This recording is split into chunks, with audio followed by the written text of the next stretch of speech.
All right, it is time for sort of check-in on what I'm watching, kind of, and not watching. Yeah, this one's a weird one.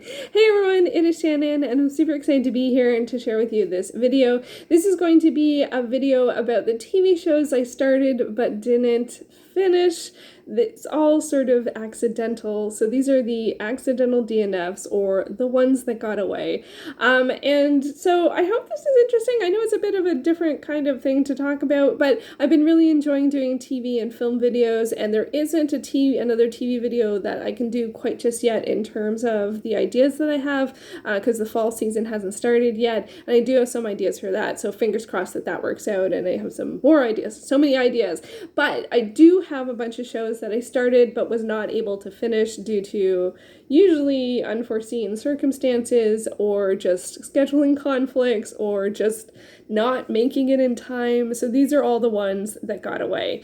I'm going to split this into 3 sections because there is a fair amount of shows that fall under one category, which is basically a lot of stuff on the CW. Which I've mentioned before that I watch over Antenna, and the CW comes in sometimes but not always. So it's a bit intermittent, and therefore sometimes my watching is a bit intermittent. That being said, some of the reasons why I didn't watch some of these shows, or I didn't see all of these shows, was because of scheduling conflicts or external circumstances. But there's a whole whack ton of CW shows I saw some of. So that's going to be the first section. Then there's another sort of recent season show that I think that was on NBC that I didn't finish, so I'll talk about that. And then there's one show that I was watching on streaming that's no longer available, and I am heartbroken, and I will talk about that at the end. I'm really heartbroken. I can't quite believe it. So first up, the shows on the CW. Most of these are either summer shows or spring-summer shows, but they're all ones from 2021. The CW is an American station. I am Canadian. I watch it via Antenna. If the antenna doesn't come through, I generally speaking don't have a lot of ways to catch up on the shows. There only a couple are broadcasted on Canadian channels, and therefore available on Canadian channels or through Canadian apps. But some are on Netflix, but not the ones I watch.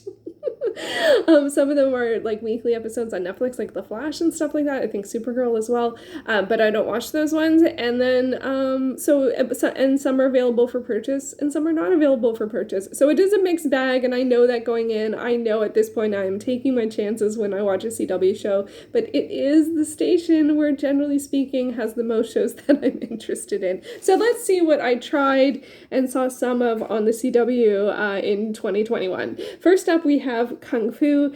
This is a redux of the Kung Fu series, and this time it has a female lead, and I really enjoyed this one, and this is the one that I saw, I would say, the most of. I only missed 2 episodes. I missed one episode somewhere in the middle, and then I did miss, unfortunately, the finale. Out of all of the episodes I missed, the finale, something was happening that day that I needed to attend to, and it's fine. Like, life this summer had lots of challenges, so I don't, and there were things that were more important to attend to than TV, and I don't begrudge that at all. That is the reason for several of these being spotty, in addition to them not being available on Canadian apps. So it's fine. But this one is definitely one that I would jump into season 2 without any questions. With questions, but without any hesitation. I'm sure they'll recap it. I think it got renewed. I'm not sure. I'm pretty sure the CW renewed almost everything. I really enjoyed this one. It has a female lead, has lots of great action in it. It has a format that I like in terms of there's sort of like a case a week, or somebody that needs help, or a mini mystery that needs being solved. And then there is a long arc plot that's a sort of more family history plus mythology and some mystical stuff going on. That is sort of like the season-long arc. I love the characters. I love the relationships, friendships, romantic relationships, family relationships. All of it was really interesting, and I really enjoyed it. I definitely will keep watching. It just ended up being quite unexpected to miss the finale, and it happens sometime. I don't think this one is available. I should check though, because I would buy from just the finale from Google Play to see how things played out, but I don't think it's available. Next up, oh, this one really is a heartbreak, like literally. Okay, so Roswell, New Mexico. So this is another Redux. There was a 3-season Roswell series that was out, I think it was 1999 to 2002. It might have been 98 to 2001. It was a 3-year series. It's a science fiction romance. The characters were in high school, or it started when they were in high school. This one actually sort of does a dual timeline where it's part in high school, but mostly 10 years later, which I think is a great choice, because it's been 20 years since the original series came out. But so, I don't know. So this one, I really appreciate it, because I like the story. I like the characters. The story is that there were aliens from the Roswell, New Mexico crash, fiction, nonfiction, but they were sort of like in stasis, so they're not the age that you would expect from that event. And then it's a romance, and Liz is the protagonist, I guess. I don't know if it's her and Max, or I think it's more, I don't know, maybe it's a dual protagonist. And he's an alien, but she isn't, and then, she's a scientist, and I just really liked it. But unfortunately, so the 3rd season debuted this summer. I was very excited about it. I had started the 1st season when it came out, and then I fell off the radar. I didn't have access to the show, I think, during season 2. So I bought season 1 and 2, and I started rewatching season 1, and I finished season 1, and then I started watching season 2 for the first time, and I was so excited. And I got to 3 episodes left before the 3rd season debuted, and there's no way to catch up on it unless I buy the 3rd season. And I was like, oh, so I was heartbroken. I almost made it to watching this live, but I just couldn't quite manage it. And it's something I considered multitasking just to get there, but I love it too much for that. This is eyes on screen. I'm really enjoying this. I really care about the characters, and I really, wanted to be present when I was watching. So I'm missing season 3. It's currently airing, but usually, sometimes the CW shows go on sale during Black Friday or during Boxing Day week, or that kind of time period, so I will keep my eye out for it, because I do want to finish it, and I think it was renewed, so maybe for season 4 I will be eventually caught up. I really enjoy this one. Let me know if you're watching this one. For me, it just gets me. It just gets me. It just really, really gets me in the feels. So yeah, so close. 3 episodes away. Ha! Anyway, next. Okay, so this one I talked about in my new shows I'm excited about that I aired, that was a video I did like in January. So it's been a while. And season premiere Thursday, January 21st. Wow. So this one I watched some, but not all of, because that's what this section is about, and that is Walker. So this is Western, contemporary Western starring Jared Padalecki. I'm trying to remember, he is it's another Redux, actually, of the Chuck Norris show. But in this one, Jared Padalecki plays what's it called? He's a law enforcement officer, but he took some time off because of a personal situation, and then came back. This one I watched extremely intermittently. I saw the premiere, I saw a couple in the middle, I saw a couple towards the end. I would actually say this one is really intense. I don't know if it just happened to be the ones that I saw, but there were some extremely intense situations in this one. But I did really enjoy the cast. There's a fair amount of familiar faces, and it's an interesting dynamic. It's quite an extended family situation, but I gotta say, because I missed a whole bunch of them, I did not understand the relationship dynamics at all. I didn't know who was related to who or why. I could tell people were mad at each other. I could tell there was some stuff going on, there was some history, but I couldn't figure it out what. This one was just pure up timing. I had something at the same time.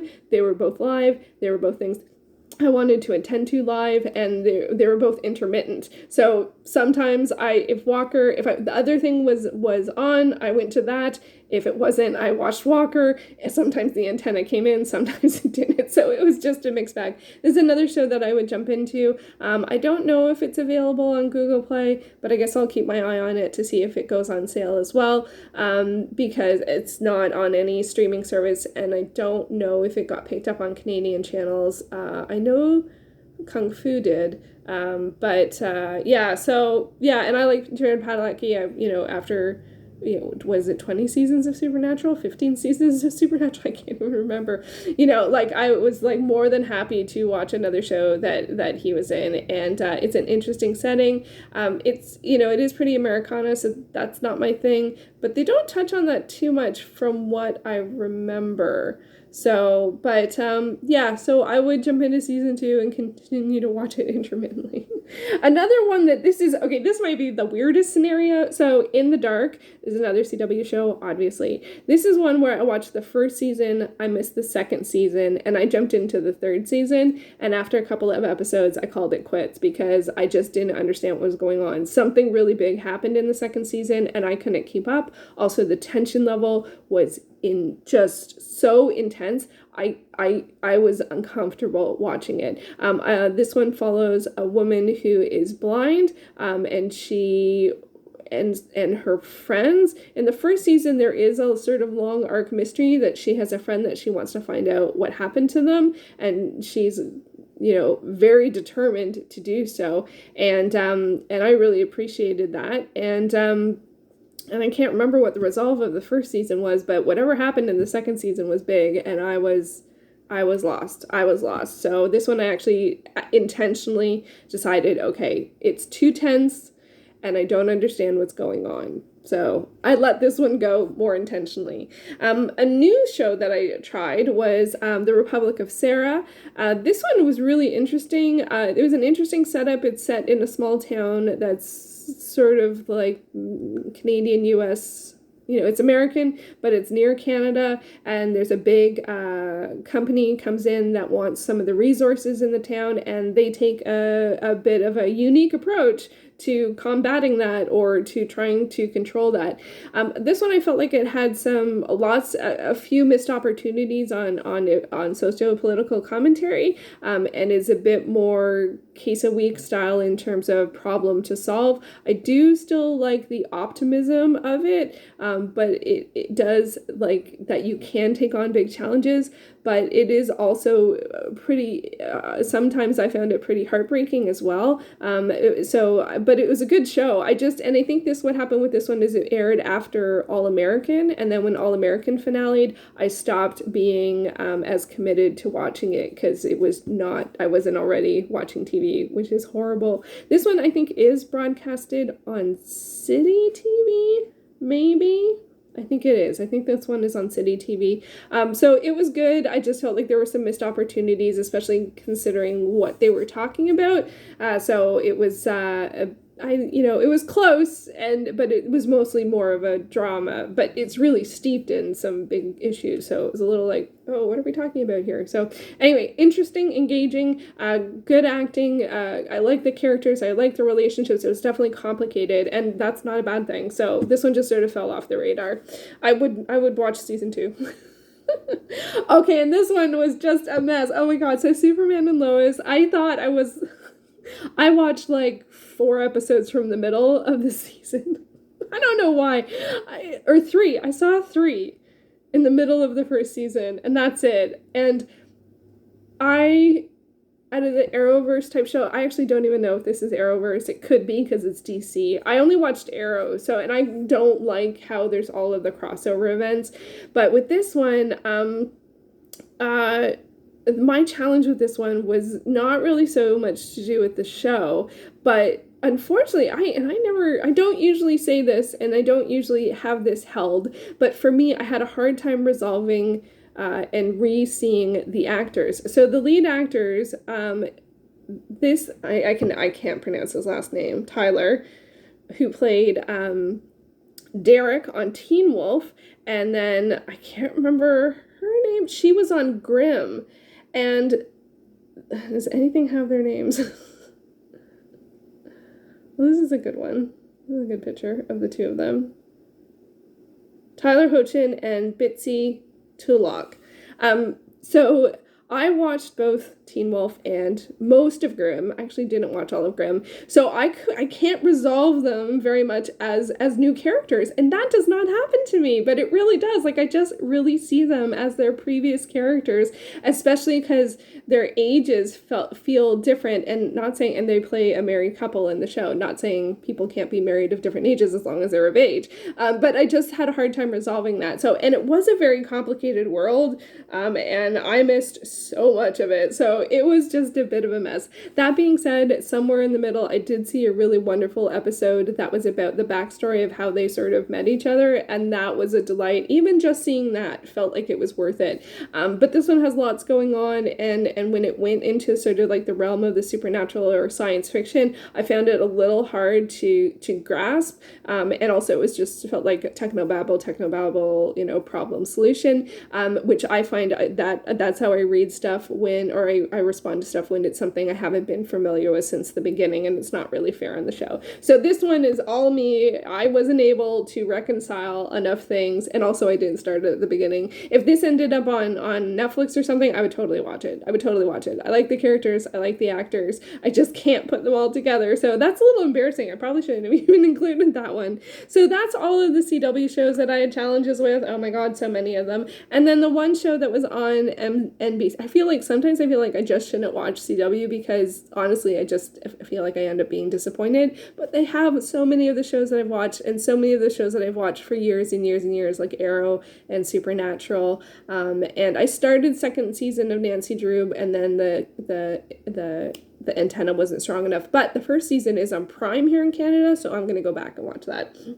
So the one show that wasn't on the CW was on NBC, and that was season 20 of The Voice. Yes, The Voice. So The Voice is a reality competition TV series, and I've been watching since season 5 on and off, and I started season 20, which started, I believe, in the spring, and I got up until halfway through the battles, and then I wasn't able to keep up. This happens to me fairly frequently with The Voice because it is larger time commitment. When it starts, it has 3 hours a week, 2 hours on Monday, 1 hour on Tuesday, and I just have yet to find a time to be able to consistently watch the show, and so it falls off the radar again and again and again and again. I just, I get 1 week behind, a week and a half behind. Once I'm 3 weeks behind, that's like 9 hours. 9 hours? It's too much. It's just too much. And it's one of the shows that I feel like, well, if it's that much, I should multitask to it. And I tried that a little bit, and I'm like, I don't want to multitask to it. But on the other hand, I do try and remember that for me, I do, in theory, place a priority on shows that are about the performing arts, but sometimes I don't, because I don't end up getting to the shows that are about the performing arts. So sometimes I maybe just need to remember that. I just need to figure out a way to work it in. It is coming back for its 21st season in the fall, and Ariana Grande is going to be one of the coaches. She's replacing Nick Jonas. So it's going to be Blake, John Legend, Kelly Clarkson, and Ariana Grande, which I think is great to have a 50-50 split for female-male coaches, which they don't usually have. They have on occasion, but I think if they had that more as a standard, I would be really, really happy with that. So I will try yet again in the fall, but, I have a feeling it might end up on this accidental list if I do it seasonally. So now on to the last show. This really is the heartbreaker. Honestly, it is. It just simply went off streaming, and I was shocked. This is a show that I started watching in 2017. I'll do the sort of trivia-based Jeopardy thing. It's not Jeopardy. So, I'll do the Jeopardy thing. See if you can find the answer. So, I started watching in 2017. That's not enough help. I watched 786 episodes. There are 1,225 episodes of this show. It ran from the mid-60s to the early 70s. It is a soap opera, and it is a paranormal soap opera. I'm talking about Dark Shadows. I couldn't believe it when I opened Prime one day and I went to watch the next episode of Dark Shadows, which I have been watching since 2017, and it wasn't there. And then I searched for it, and I got the movie with Johnny Depp, and I'm like, what? I never really considered that it might go off Prime. Like, honestly, it has been there as long as I can remember. And not. And I really felt like I might have been able to get to the end of it, or at least to the end of the series. This is a weird situation. I started watching this during Viewathon, which was hosted by Riley from RM Fic Pack, and it was a readathon structured week-long scenario for film and TV. So it was a viewathon. It was about watching film and TV. And I started Dark Shadows for that. I started it either for the prompt of watching something that was from before you were born, or something that was in black and white, because it was originally in black and white. Let's see if I can get a black and white shot.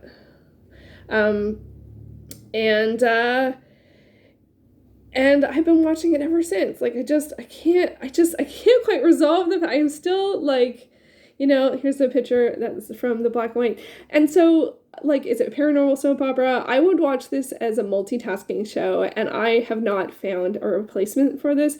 And because after you watch over 700 episodes of something, you understand the rhythm of things, you have your favorite characters, you know when to watch and when you don't have to watch. Like, it is something that I kept on as I would tidy up or do meal prep or whatever it may be. And so and there were seasons that I loved, and there were storylines that I loved, and there were storylines that I didn't love. And it had lots of things. Like, now I watch a lot of paranormal TV as well, and you can see how many storylines that, Dark Shadows used that have been used again and again. And there is a lot of that in terms of whether it's film, TV, books, like in terms of supernatural stories and moral of the stories, or moral dilemmas, or just different elements or beings or that kind of stuff. So yeah, so I was down to the point where I started in the middle of season 3, because that's where Amazon said to start, and it felt like a logical start point. So I didn't see the first 2.5 seasons, 2 seasons, and then part of the third. But anyway, I was down to only needing to watch, I was anticipating watching 205 more episodes, and I thought I could have finished it this year. But when it went off air or off streaming in the summer. So I am so sad. Like, I feel like I know these characters from Collinwood, like, so well. That's not the best picture. This one's better, but it's a lot smaller. So, and I think, a lot of people know it for Barnabas Collins, who is one of the, he is one of the, if not the most central character of the entire show. I also absolutely adored Julia Hoffman, who is a doctor, and she is such an interesting character. I didn't respond to her that well initially. It took me a while for me to warm up to her, because she isn't the most warm character, but she is very determined. She is very cunning. It was really awesome to see a show in the 60s that had a woman doctor, or a doctor who was a woman, and I love that. I absolutely love that. So she ended up being one of my favorite characters. I also really enjoyed Quentin. I think a lot of people do enjoy the character of Quentin,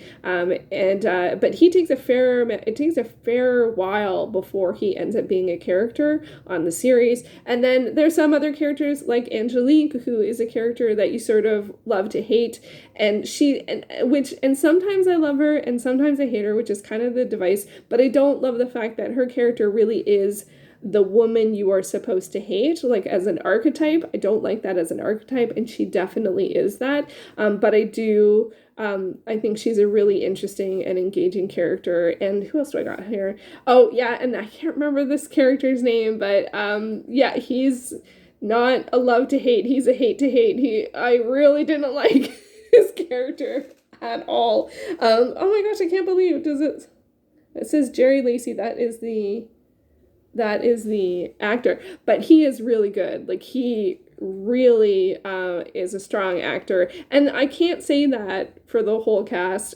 Generally, the supporting cast, the cast that sort of comes and goes, is the less strong cast. But also, one of the things that was really interesting to see is I think this was filmed live, because every once in a while there will be a flub in terms of what someone says, or someone has to restart their sentence more than once, which I was shocked at the first time that happened. I'm like, oh my gosh, I think this was live, which was quite extraordinary. But yeah, and honestly, Quentin and Barnabas, like, some of my favorite scenes were scenes that they had together. I still remember them. That's often in my 1-second video.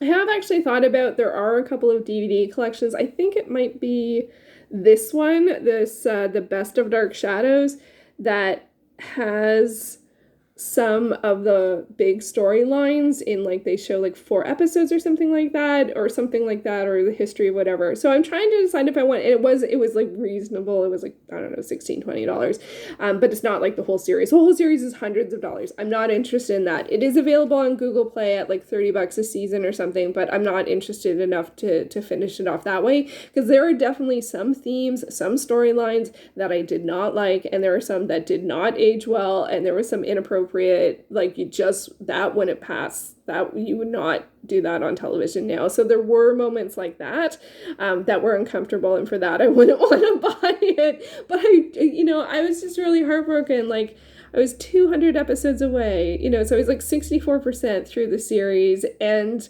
it was gone. So I am thinking about getting that DVD on Amazon. I'm not sure.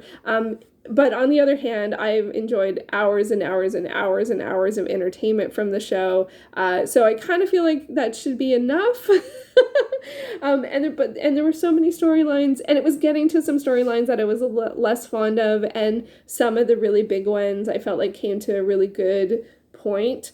And I don't feel like there's anything outstanding that I want to know what happened to this character, that character. But yeah, and I do want to mention, I also really like the character of Elizabeth Stoddard. Sometimes, not always, sometimes she was the matriarch of the family, and she, but there were some challenging things with her that happened to her character. But I really appreciated her strong backbone and, what she says goes kind of situation, which was really cool. And I sometimes enjoyed the character of Victoria as well. But I didn't like the sort of ingenue characters as much, or the young buck type characters that happened to come onto the scene. And I didn't love the children. Sometimes the scenes with the children were a little painful. But, I think, Barnabas, Julia, and Quentin, and Elizabeth Stoddard and Victoria, they were all really, really great. And Angelique, I did like Angelique. Like, even though you're not supposed to like her, she, like, that, like, it's iconic. It's an iconic role. And I do feel like it's a bit, hopefully eventually outdated, to have this sort of character of the woman who, her function, our function as viewers is to not like her. And I'm like, I don't love that. But I do feel like it got to the place, especially after hundreds of episodes, it got to the place where a lot of characters had a lot of complexity to them. And there's lots of complicated relationships. They did some really interesting things. Generally speaking, there was only sort of, I think, 2 storylines that I was really not a fan of, one of which was just very uncomfortable in terms of that it didn't age well and you just wouldn't do it, and one that I was just kind of intense and I didn't like the take on it. But generally speaking, it's about the characters, it's about the relationships, it is gothic, it is horror and romance. Gothic is horror plus romance, and it does that well. And there's lots of intrigue, there's lots of melodrama, there's lots of like, just you never quite know what's going to happen, and because it's a soap opera, so often not much happens, but when something's going to happen, you know it, because they telecast it, they hint at it for episodes and episodes, and then finally something really big happens, and it's often really worth it. So yeah, it has been a fun ride, but sadly 205 episodes to go. I couldn't believe it. I was really in shock, and I'm really sad about it. But yeah, I might get that DVD and finish it off, or maybe I hit the sweet spot, and because it was really turning to some stories I was less interested. It was also in color. Sometimes they showed it in color, sometimes it was still in black and white. It was originally, when I watched it, was in black and white, and then eventually you hit the 70s and you got the really brighter colors. Well, that's 60s too. It was interesting to see that as well, to see like when the clothes started to change, and it wasn't exactly when I expected as well. So even from a fashion perspective, I appreciated it. So let me know, Dark Shadows, did you watch it? And also, do you have any long series that you have worked on but didn't quite make it to the end? So, and I'm going to end it here because otherwise my camera's going to close off without, very unceremoniously, which would be kind of ironic given this episode. Thank you so much for watching. This was way long-winded, and but yeah, I love talking about TV. I think that is pretty obvious, and I will be back soon in another video. Thank you so much for watching.